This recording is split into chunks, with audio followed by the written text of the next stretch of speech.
السلام علیکم ناظرین، آپ دیکھ رہے ہیں سریام CID نیوز۔ میں ہوں ریحانہ پروین۔ خبر شامل کرتے ہیں شیخوپورہ سے، جہاں سے ہمیں رپورٹ کر رہے ہیں رانا رمضان۔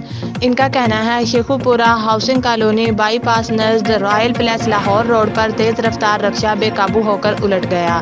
حادثے میں ایک خاتون سمیت 3 افراد زخمی ہو گئے۔ ریسکیو 1122 شیخوپورہ نے موقع پر پہنچ کر زخمیوں کو طبی امداد دینے کے بعد ڈسٹرکٹ ہیڈ کوارٹر ہسپتال شیخوپورہ منتقل کر دیا۔ زخمیوں میں وسیم ولد بشیر احمد 25 سال، شمشاد ولد طفیل 60 سال اور عشرت زوجہ اقبال 43 سال شامل ہیں۔ مزید اپڈیٹس کے لیے ہماری ویب سائٹ وزٹ کریں www.saryamcidnews.com۔